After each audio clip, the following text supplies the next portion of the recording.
Your friendly neighborhood YouTuber is rated PG-13. Parental advisory, explicit content. Viewer discretion is advised. Adam, I have some bad news. What is it, Batman?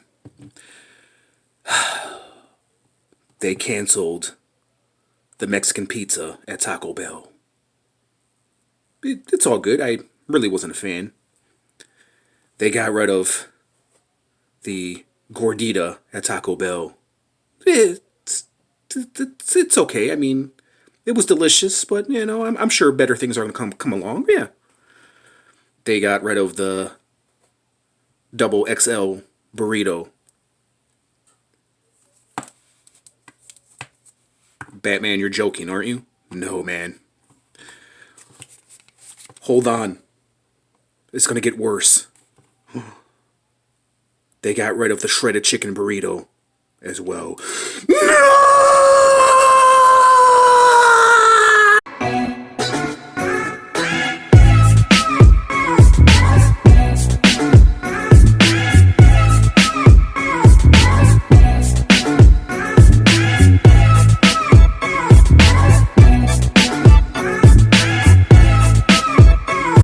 Hey, what's up everyone? It's your friendly neighborhood YouTuber, guys. Okay, so we're back here kind of with a vintage review. Not really.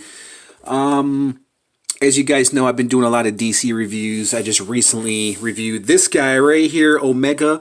So I figured today would be a good day to review the Atom. The Atom. It is from the old Multiverse series before McFarlane took it over. I always wanted an Atom in my collection. If you guys are not familiar with the Atom, essentially he's kind of the DC version of Ant-Man. Essentially. I mean, you know how DC and Marvel, they like to copy each other, like Aquaman, DC has Aquaman, Marvel has Namor, so on and so forth. You guys know. There's so many similarities, so many similar characters within the MCU and then the DCU, so yeah, man. So here's the Atom. It is from this Build-A-Figure wave, or Collect and Connect wave. That's what they used to say back in the day. Back in the day, but now it's... I always like to collect and connect. The Build-A-Figure is probably much more easier to say, but I always like the collect and connect. I thought that was a very catchy thing.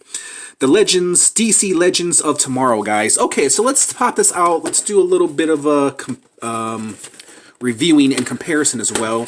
Like I said, I've had this guy in my possession for a while. I've just been waiting for the right time to review this guy. It's always good to review older figures, especially figures that came out before I was collecting.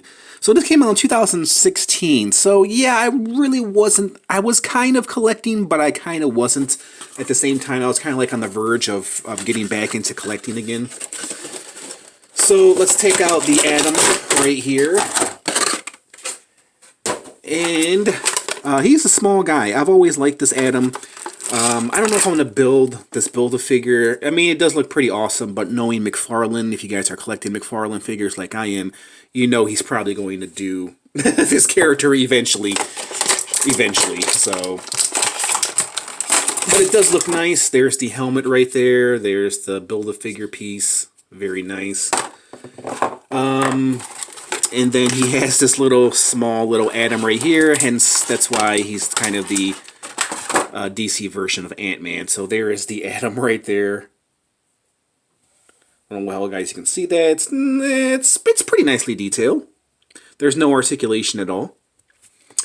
He does come with a head sculpt right there, which is not all that great. That's what they were working with in 2016, man. And then here is the Atom.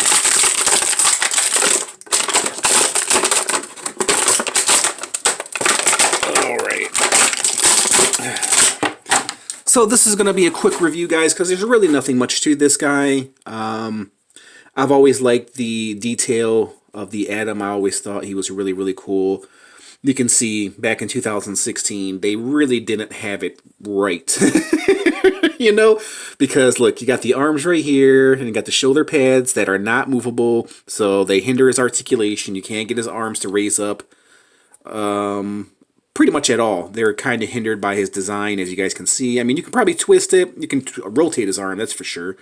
His arms do go out, but once again, it's just kind of hindered by these stiff shoulder pads. This is what they were working with back in 2016, and it seemed so long ago, but waist swivel, and there's no break at the torso. I guess they didn't want to do that because they probably would mess up his sculpt, but nowadays they would find some way to work that in where it wouldn't mess up the sculpting of this guy.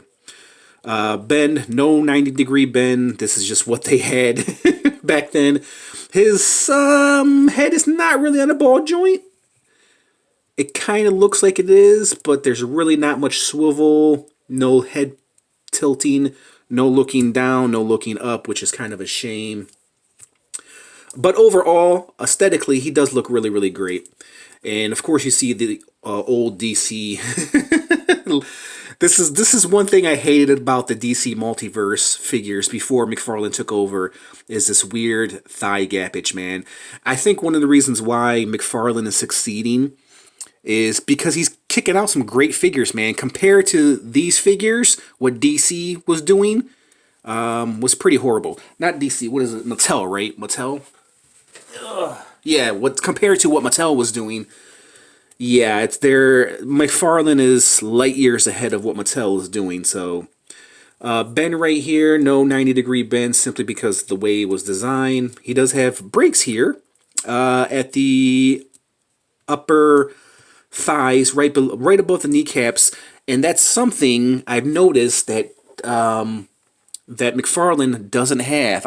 I think out of all the figures I've reviewed, there is no thigh cut, no shin cut on any of these figures that I've reviewed so far from McFarlane. So I don't know what's up with that. I don't know why McFarlane is not giving us any thigh cuts or shin cuts, but this is what you got, guys.